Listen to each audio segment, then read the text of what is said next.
ఇక సన్ఫ్లవర్ రైతుల పరిస్థితి అయితే మరింత దారుణంగా ఉంది. ప్రభుత్వమే ఎంకరేజ్ చేసింది నూనె. ఎందుకంటే ఈరోజు భారతదేశంలో వంట నూనెలు సరిపోక లక్షల కోట్ల రూపాయల వంట నూనెలు విదేశాల నుంచి దిగుమతి చేసుకుంటున్నాం. సన్ఫ్లవర్ ఎక్కడి నుంచి వస్తుంది?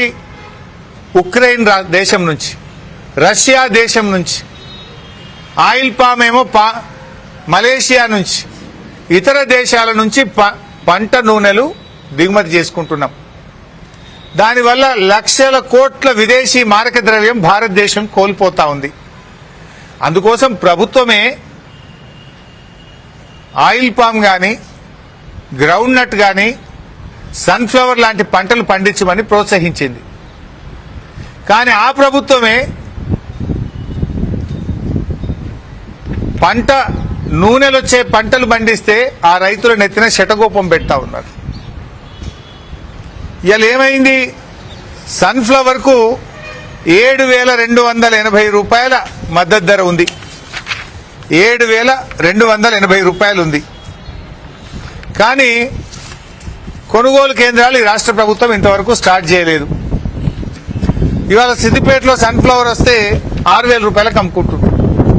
ఆల్రెడీ పంట స్టార్ట్ అయింది, మార్కెట్కి వస్తే రాష్ట్ర ప్రభుత్వం కొనుగోలు కేంద్రాలు స్టార్ట్ చేయక రాష్ట్ర వ్యాప్తంగా 6,000 రూపాయలకే అమ్ముకుంటున్నారు. వాళ్ళు దేశానికి సాయం చేస్తున్నారు. సన్ఫ్లవర్ పండించడం అంటే విదేశీ మారక ద్రవ్యాన్ని ఆదా చేయడం. ఈ దేశానికి అవసరమైన వంట నూనెల కోసం పంటను ఉత్పత్తి చేయడం. దేశం యొక్క విదేశీ మారక ద్రవ్యాన్ని ఆదా చేసి ఈ దేశ ప్రజలకు అవసరమైన వంట నూనె కోసం సన్ఫ్లవర్ పండిస్తే ఆ రైతుకు అన్యాయం చేస్తారా అని నేను అడుగుతా ఉన్నా. ఏం చేస్తుంది రాష్ట్ర ప్రభుత్వం?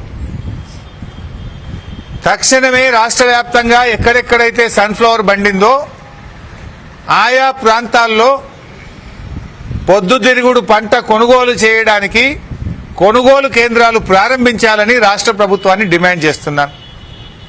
సన్ఫ్లవర్ కూడా మళ్ళీ కోతలు పెట్టకుండ్రి, ఎకరానికి 2 క్వింటాలు కొంటామని. మీదంతా కోతల సర్కార్. 15,000 రైతు బంధు అన్నారు, ఇప్పుడు 6,000 ఇస్తున్నారు. 9,000 కోత పెట్టిర్రు. 4,000 పింఛన్ ఇస్తామన్నారు, ఇచ్చే 2,000 కూడా 2 నెలలు కోత పెట్టిర్రు. బతుకమ్మ చీరలు కోత పెట్టిర్రు. కేసీఆర్ కిట్టు కోత పెట్టిండ్రు. వానకాలం రైతు బంధు కోత పెట్టిండ్రు. అన్ని కోతలేమి.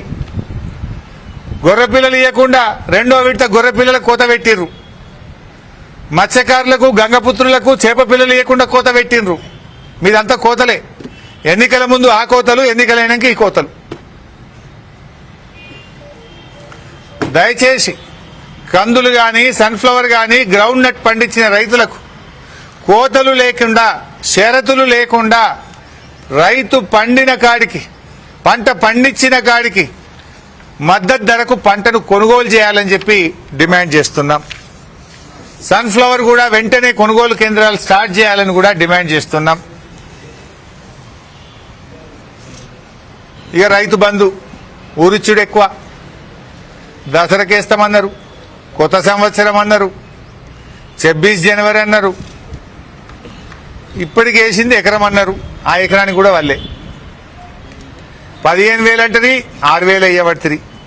9,000 అయితే ఎగబెట్టిర్రు. వానకాలం అయితే సప్పుడే లేదు. ఆ ఇచ్చే 6,000 చక్కగేసిండ్రా. నిన్న సిరిసిల్లకేలో ఒక రైతు కనకవ్వ, ఇది గవర్నమెంట్ అకౌంట్, ఇది నాది కాదు, వాళ్ళు ఇచ్చిన ఏది గవర్నమెంటే ఆన్లైన్లో మెసేజ్ పంపింది. సిరిసిల్లలో రైతు కనకవ్వకు ఏముంది, ఇలా కనకవ్వకు 31 గుంటల భూమి ఉన్నది. ఆమెకు ఎన్ని పైసలు వేసిందంటే 1,650 వేసిరు. 31 గుంట ఉంటే 1,650 పడతాయా? అద్దెకరం ఉన్న 3,000 పడాలి. 31 గుంట అంటే ఎంత పడాలి? అంటే మీరు ఇల్లు కూడా కోత పెట్టిరు. ఇప్పుడు ఇచ్చే రైతు బంధువులు కూడా కోత. 31 గుంటలున్న కనకవ్వకు 1,650 మాత్రమే రైతు బంధు వేసిండ్రు. వాస్తవానికి ఎంత పడాలి లెక్క తీరి? గుంటకెంత? 150. 150 ఇంటూ 31 4,650 పడాలి. 1,650 పడ్డాయి. అట్లా కూడా వాళ్ళే అంటే ఆ అమ్మకు కనకవ్వకు 4650 రావాలి. మరి 1650 వడుడేంది? ఇవాళ ఎవరో బుస్సాపూర్ రైతు వచ్చిండు, ఆయన కూడా ఇట్లా చెప్పిండు, సార్ నాది 22 గుంటలు ఉంటే 1400 పడ్డది సార్ అంటుండు. ఇవేం కోతలు నాకు సమజైతలేదు. ఎకరం దాకా పడ్డది అన్నారు. చాలా మంది నాది 35 గుంటలు ఉంది నాకు పడలేదు, నాకు 36 గుంటలు ఉంది పడలేదని వీళ్ళు అంటున్నారు. ముఖ్యమంత్రి ఏమో ఇక రాత్రి పైసలు పడుతున్నాయి టకీ టకీ టకీ అన్నాడు. పాపం చాలా మంది నిద్రపోకుండా కూర్చున్నారు. టకీ లేదు టికీ లేదు. అది ఎకరం పడలే 35 గుంటలు పడలే. ఆ పడ్డోళ్లకు కోతలతో పడుతున్నాయి. ఇక ఆడేందో చెక్ ఇచ్చిండు ఏడ మహబూబ్ నగర్ లో 2750 కోట్లు రుణమాఫీ చెక్ ఇచ్చిన నిన్నాడు నవంబర్ 30. నవంబర్ 30 నాడు రేవంత్ రెడ్డి మహబూబ్ నగర్ లో చెక్ ఇస్తే ఇవాళ ఫిబ్రవరి 9వ తారీఖు, ఇవాళకి ఆ చెక్ ఇంకా బ్యాంక్ లో పట్టలేదు. మరి డమ్మీ చెక్ ఇచ్చినవా, డూప్లికేట్ చెక్ ఇచ్చినవా, చెక్ బౌన్స్ అయిందా, చెక్ ఫెయిల్ అయిందా, ఉత్తుత్త చెక్ ఇచ్చినవా? మరి ఆ చెక్ ఎందుకు పడతలేదు ఇంకా? నువ్వు నవంబర్ 30 నాడు చెక్ ఇచ్చిన సపట్లు కొట్టించుకుంటువి, సీటీలు కొట్టించుకుంటువి. మరి ఇదివరకు 2750 కోట్ల రూపాయల రుణమాఫీ పైసలు నవంబర్ 30 నుంచి ఫిబ్రవరి 8 తారీఖు దాకా ఎందుకు పడలేదు రేవంత్ రెడ్డి అని నేను అడుగుతా ఉన్నా. చెప్పు సమాధానం. రైతు బంధు ఎకరం అంటే పడకపాయ్. కనకవ్వకు 4650 పడేది ఉంటే 1650 చేస్తేవి. కొంతమంది కొత్త పాస్ బుక్లు వచ్చినాయి ఈ మధ్య భూమి కొనుక్కున్న వాళ్ళకైతే అసలే పట్టలు. అరే అంతా ఆన్లైనే కదా. కేసీఆర్ ఉండగా ఆటోమేటిక్ వానకాలం నుంచి యాసంగి లోపల పంట భూమి కొంటే కూడా యాసంగిలో పైసలు పడ్డాయి. నీ ఎందుకు పట్టలేవు? కొత్తగా పాస్బుక్లు వచ్చిన వాళ్ళకు, ఎకరంలో భూమి ఉన్న వాళ్ళకు రైతు భరోసా పడతలేదు. వెరిఫై చేయండి, ప్రతి రైతుకు ఇవ్వండి అని చెప్పి నేను ఈరోజు డిమాండ్ చేస్తా ఉన్నా. చాలా చిత్రాలు ఉన్నాయి ఈ రేవంత్ పాలనలో.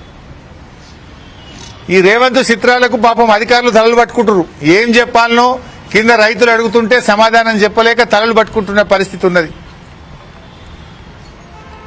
ఇవాళ గ్రామాల్లో ఏ నలుగురు రైతులు కలిసినా మాట్లాడుకుంటారు. ఇక ఈ గవర్నమెంట్ మంచి లేదు, మోసం చేసింది. ఈ గవర్నమెంట్కు వచ్చే ఎన్నికల్లో గట్టిగా బుద్ధి చెప్పాలని ఇవాళ రైతులందరూ కూడా ఎదురు చూస్తున్నారు. నిజంగా చెప్పాలంటే కాంగ్రెస్ పార్టీ తాను తవ్వుకున్న గ్యారంటీల గోయిలో తానే సమాధి అవుతున్నది. ఇక్కడ గ్యారంటీల వైఫల్యం ఎక్కడెక్కడనో కాంగ్రెస్ ను గాయబ్ చేస్తున్నది. మహారాష్ట్రలో గాయబైంది, ఢిల్లీలో గాయబైంది, హర్యానాలో గాయబైంది. అంటే ఇప్పుడు ఎందుకు గాయబైంది? ఇక్కడ హామీలు అమలు చేయలేదు కనుక, ఇక్కడ ప్రజల్ని మోసం చేసింది కనుక. హర్యానా ప్రజలు, మహారాష్ట్ర ప్రజలు, ఢిల్లీ ప్రజలు తెలుసుకున్నారు కాంగ్రెస్ పార్టీకి గుణపాఠం చెప్పిండ్రు. ఇక్కడ కూడా ఎప్పుడు ఎన్నికలు జరిగినా గ్యారంటీలు ఇవ్వకుండా ప్రజల్ని గాయపరిచిన కాంగ్రెస్ ను గాల్లో కలపడానికి ప్రజలు సిద్ధంగా ఉన్నారు. ఎదురు చూస్తున్నారు. ఎప్పుడు వస్తాయా ఈ కాంగ్రెస్, ఎప్పుడు గాల్లో గలుపుదామా? మాయ మాటలు చెప్పి బాండ్ పేపర్ల మీద రాసిచ్చి, దేవుళ్ళ మీద ఒట్టుబెట్టి, రాజ్యాంగం మీద ప్రమాణం చేసి ప్రజల్ని మోసం చేసిన కాంగ్రెస్ పార్టీకి గుణపాఠం చెప్పాలని ఇవాళ ప్రజలు ఎదురు చూస్తా ఉన్నారు. బీఆర్ఎస్ పార్టీదేమో జగమంత పాలన, కాంగ్రెస్ పార్టీది సగమంత పాలన. ఎందుకు? 15,000 రైతు బంధన 6,000 ఇవ్వబడుతుంది. 6 క్వింటాల కందులు అంటే 3 క్వింటాలే కొంటాన పడుతుంది. 6 గ్యారంటీలు అమలు చేస్తా అని అర గ్యారంటీ అమలు చేస్తుంది. అందుకే ఇది సగమంత పాలన. మేము అన్ని వర్గాలకు సంక్షేమాన్ని అందిస్తే మీరు మండలానికి ఒక్క గ్రామానికే సంక్షేమం అందించారు. మేము అన్ని గ్రామాలకు, అన్ని వర్గాలకు, అందరి ప్రజలకు మేము సంక్షేమం అందించాం.